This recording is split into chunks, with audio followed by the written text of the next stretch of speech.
Cyber ठगी के मामले लगातार देखने को मिल रहे हैं। प्रतिदिन लाखों का नुकसान देखने को मिलता है आम जनता का। तो वहीं एक नया मामला साइबर ठगी का हमारे सामने आया है, जो देहरादून के जो प्रसिद्ध आनंदम स्वीट्स के जो मालिक हैं आनंद गुप्ता जी के साथ भी एक तरह से साइबर ठगी हुई है। जानते हैं किस तरह से साइबर ठगी हुई है, इनसे पूछते हैं। सर, किस तरह से हुआ था ये साइबर ठगी, ये बताइए। ये साइबर ठगी ऐसे हुआ कि हम ऑनलाइन बैंकिंग की काम करते हैं, तो हमारे जो है 10 तारीख को हम जब हमारे अकाउंटेंट ने अपना अकाउंट ऑन बैंकिंग खोली तो उनका ऑन बैंकिंग नहीं खुल रही थी। तो बैंक वालों को उन्होंने HDFC बैंक में हमारा अकाउंट है, हमने HDFC बैंक वालों को फ़ोन करा तो उन्होंने कहा जी कई बार ऐसा हो जाता है कि पासवर्ड आपने गलत डाल दिया होगा, तो अभी ऑन बैंकिंग चालू हो जाएगी, थोड़ी देर में चालू हो जाएगी, आप चिंता ना करो। शाम तक जब नहीं चालू हुआ तो हमने हमारे अकाउंट मैनेजर ने फिर HDFC बैंक को फ़ोन करा। इन्हीं दिनों क्या हुआ कि मेरे बेटे का मोबाइल जो है वो उसने जो एयरटेल का कनेक्शन था, वो कनेक्शन पे ना कोई कॉल आ रही थी ना कोई मैसेज आ रहा था। उसने एयरटेल ऑफिस वालों को भी फ़ोन करा कि हमारे यहाँ वो नहीं आ रही है, तो उन्होंने कहा हो सकता है आपके सिम में कोई ख़राबी हो। तो दोनों साइड से हमने काम करा, हमने एयरटेल वालों से भी बात करी, हमने उनसे भी बात करी HDFC बैंक वालों से भी, फिर हमने उनको मेल भी करी HDFC बैंक वालों को, लेकिन हमें कुछ नहीं पता चला। और इतने 3-4 दिन तक हमारा मोबाइल के लिए भी 2-3 बार हमने सिम भी चेंज कराया, HDFC बैंक वालों को भी हमने बराबर खबर करी, लेकिन कोई किसी तरह की हमें जानकारी नहीं मिली।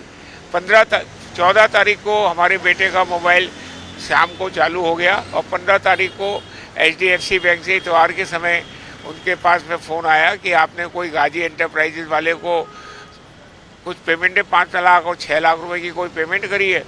तो मेरे बेटे ने कहा कि नहीं, हमने तो हमारी कोई ऐसी पार्टी नहीं है। तो उन्होंने कहा नहीं, आप देखिए अपनी तरफ से। तो अकाउंट्स मैनेजर को फ़ोन करा गया तो उन्होंने बताया कि हमने तो कोई किसी तरह की पेमेंट नहीं करी, हमारी तो बैंकिंग लॉक हो रखी है, बैंक अभी तक चालू नहीं हुआ है। तो 16 तारीख को सुबह जो है 11 बजे जब मेरा बेटा अपने अकाउंट मैनेजर के साथ में HDFC बैंक में गया तो वहाँ पर जब उनसे जानकारी मालूम करी तो पता चला कि उसमें 4 आदमियों को जो है करीबन 24,95,000 रुपये जो है निकाले गए हैं, जो कि ये हमारे एक OD अकाउंट से निकाला गया है। हमें आश्चर्य हुआ कि OD अकाउंट से हम लोग कोई किसी तरह की रकम ट्रांसफ़र करते हैं ना कोई निकालते हैं। OD अकाउंट से तो हम अपनी जो हमारा करंट अकाउंट है आनंद स्वीट्स प्राइवेट लिमिटेड, उसमें पैसे ट्रांसफ़र कराते हैं और जो करंट अकाउंट है उससे हम ट्रांसफ़र करते हैं। हमने इस बारे में बैंक वालों से भी पूछा तो उसका कोई प्रत्युत्तर हमको नहीं मिल पाया। तो हमने साइबर में आके कंप्लेंट करी है और अभी भी मैं साहब से मिल के आया हूँ। वो कह रहे हैं कि इसमें हम लोग इंक्वायरी कर रहे हैं। इस तरह की ठगैतियों में काफ़ी समय लगता है, तो देखिए क्या होता है। इस समय तो हम लोग, होली का त्यौहार है, हम लोगों के सारे अकाउंट भी फ्रीज हो गए हैं, तो हम लोग इस समय बड़ी टेंशन में हैं।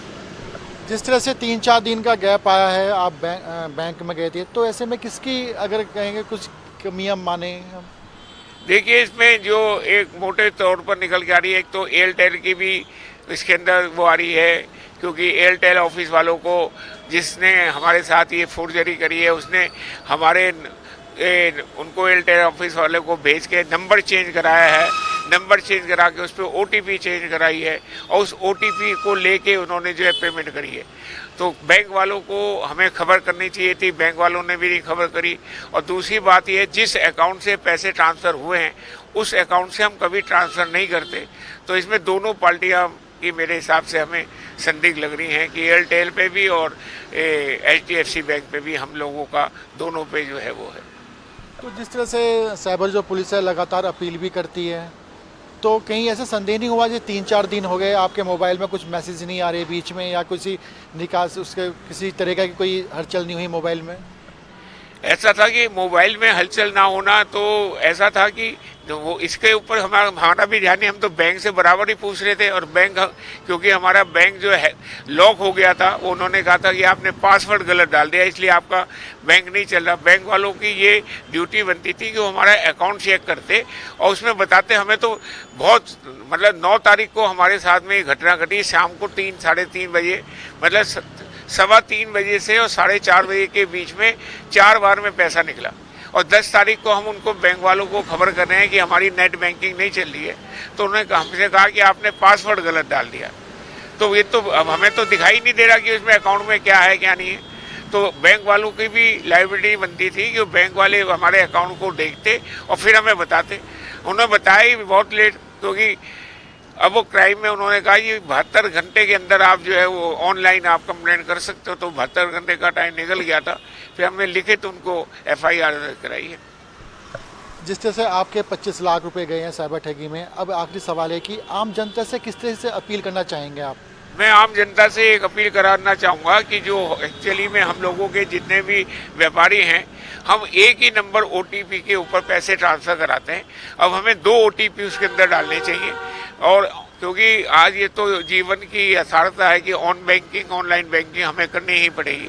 तो उसके अंदर अभी तक हम लोगों की, हमारी भी बाद में हमें पता चला, हमें जानकारी मिली कि हम अगर 2 OTP लेके करते तो शायद हम इस दुर्घटना से बच सकते थे।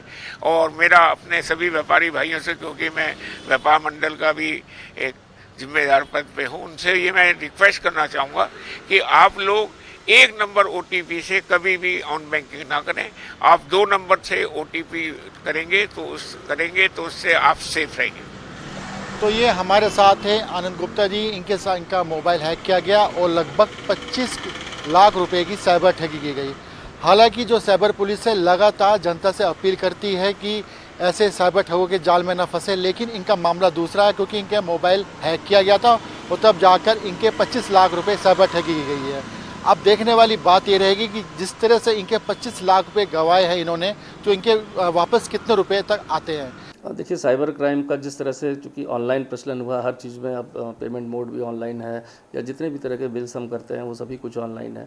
तो बहुत लोग, क्या होता है कि बहुत सारे ऐसे लिंक होते हैं जो जेन्युइन नहीं होते, उस लिंक को क्लिक करके और उसमें जो है अपनी सूचनाएं जो होती हैं, चाहे अकाउंट नंबर की हो, चाहे आधार की हो, चाहे पैन कार्ड की हो, उसको फिल कर देते हैं और कहीं ना कहीं साइबर क्राइम का शिकार बन जाते हैं। तो अपील यही रहती है कि जिस तरह के, जब तक ऐसे लिंक्स को ना खोलें जो आपका अधिकृत रूप से नहीं लगता है, या कभी लोग लुभाने ऑफ़र में आ जाते हैं, कभी इन्वेस्टमेंट के ऑफ़र आ जाते हैं।